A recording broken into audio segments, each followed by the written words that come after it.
bersama kami kembali, Akademi Aliarkam. Hari ini kita akan memasuki sesi kedua dalam kelas pengantar ekonomi politik Marxis. Dalam sesi yang kedua ini, kita akan belajar tentang produksi komoditas. Nah, buat teman-teman yang pernah membaca buku Kapital, karya Marx, teman-teman mungkin ingat bahwa buku itu dimulai dengan satu kalimat, yaitu kekayaan masyarakat di mana cara produksi kapitalis berkuasa tercermin dari adanya kumpulan komoditas dalam skala besar. Nah, ini satu kalimat yang padat sekali teman-teman dan merepresentasikan gambaran tentang kapitalisme, yaitu bahwa ciri masyarakat di mana cara produksi kapitalis itu dominan adalah adanya kumpulan komoditas dalam jumlah yang besar. Nah, teman-teman kalau ingat gambaran tentang pusat perbelanjaan, ya masyarakat kapitalis kan salah satunya identik dengan pusat perbelanjaan ya teman-teman. Kalau kita lihat mall besar di perkotaan di negara kita bisa teringat kalimat pertama dalam buku Kapital ini. Kekayaan masyarakat di mana cara produksi kapitalis berkuasa tercermin dari adanya kumpulan komoditas dalam skala besar. Itu kita lihat dengan jelas betul di pusat-pusat perbelanjaan, di mana di situ ada begitu banyak komoditas atau barang yang diperdagangkan. Di dalam toko Nike ini saja misalnya kita bisa melihat ada baju-baju, ada sepatu dengan berbagai macam model, dan terus-menerus diperbarui dari waktu ke waktu. Dan di toko-toko sebelahnya kita juga bisa melihat begitu banyak komoditas lain. Misalnya saja HP atau handphone teman-teman. Mungkin masih ingat bahwa di tahun-tahun lalu kita masih menggunakan handphone yang sangat sederhana dibandingkan sekarang ketika kita menggunakan smartphone. Nah, ini adalah ciri masyarakat kapitalis, di mana kekayaannya itu tercermin dari adanya kumpulan komoditas dalam skala besar.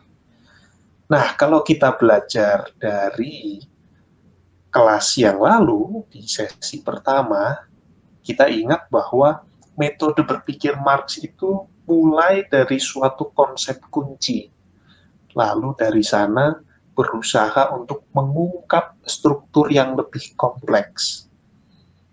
Nah, dalam Kapital, Marx bertolak dari komoditas, dari suatu fenomena yang mengemuka dalam masyarakat kapitalis, di mana komoditas itu melimpah. Lalu dari sana dia mencoba untuk mengungkap struktur yang lebih kompleks dengan pertanyaan-pertanyaan seperti ini, teman-teman.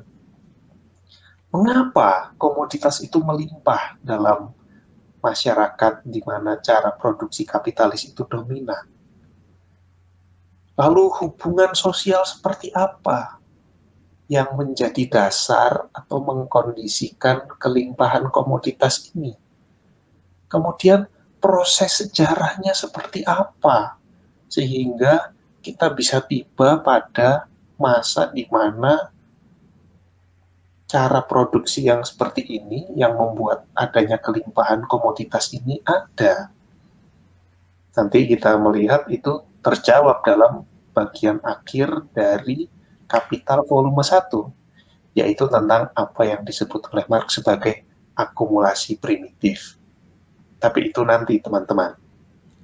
Kemudian pertanyaan berikutnya adalah, kekuatan penciptanya dari mana? Dari mana bisa muncul begitu banyak komoditas ini?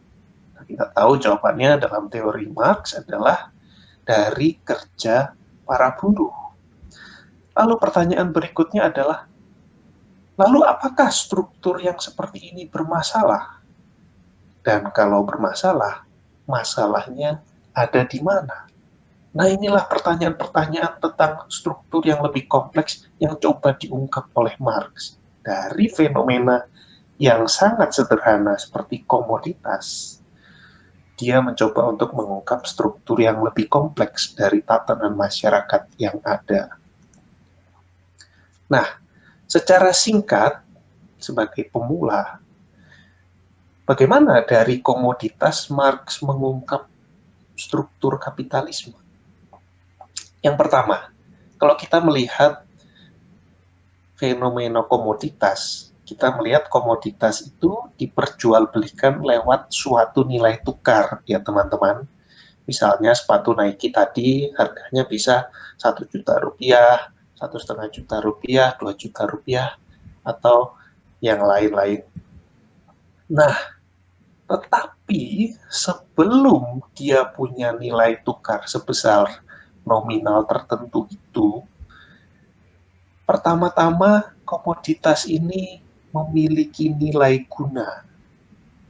Nilai guna itu adalah nilai yang membuat komoditas ini berguna. Nah, karena ada nilai gunanya, maka komoditas itu bisa diperjualbelikan. Artinya ada yang mau membeli. Nah, nilai guna ini asalnya dari mana? Nilai guna ini dalam analisis Marx asalnya dari kerja manusia, atau lebih spesifiknya kerja dari buruh. Nah, tentu saja di sini Marx menyempitkan persoalan. Tidak semua nilai guna itu berasal dari kerja. Misalnya, kalau kita melihat udara atau oksigen ini ya, itu bukan hasil kerja manusia, atau sinar matahari itu bukan berasal dari kerja manusia, tapi itu berguna. Tetapi Marx menyempitkan analisisnya pada nilai guna yang berasal dari kerja manusia. Kenapa? Karena dia fokus pada bagaimana menyingkap struktur masyarakat yang ada. Sehingga dalam fokus ini, nilai guna yang bukan berasal dari kerja manusia seperti sinar matahari atau oksigen itu tidak relevan, karena itu tidak mempengaruhi analisis untuk mengungkap proses reproduksi suatu masyarakat. Nah, karena itu kita berfokus di sini nilai guna yang berasal dari kerja.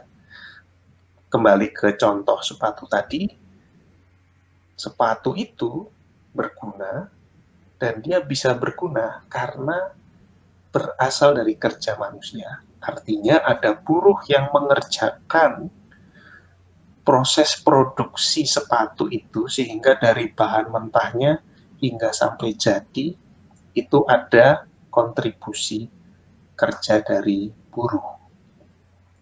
Nah, lalu komoditas itu diperjualbelikan di pasar dengan nilai tukar.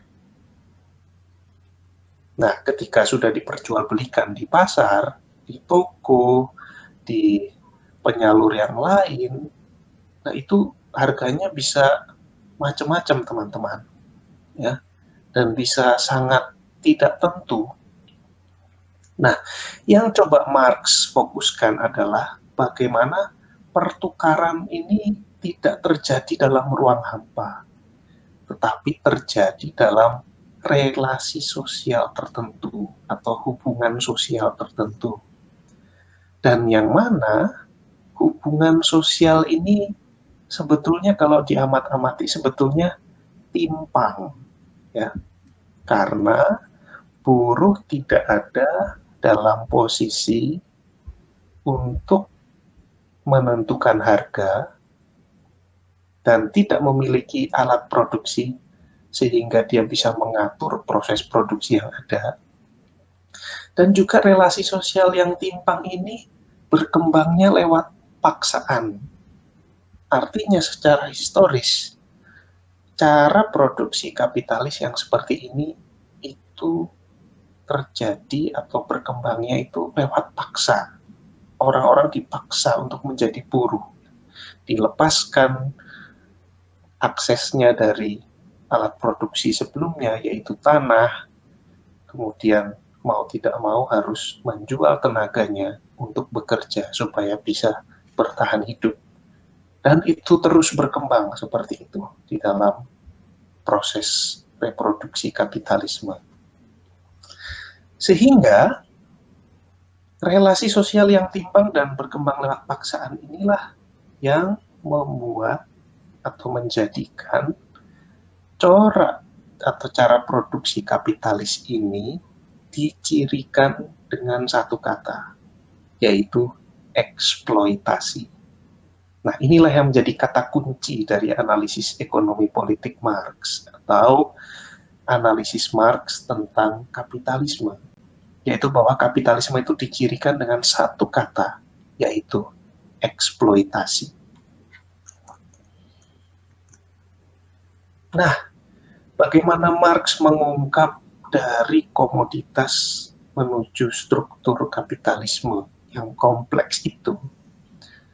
Itulah yang menuntun kita pada istilah yang sangat terkenal dari Marx, yaitu fetisisme komoditas.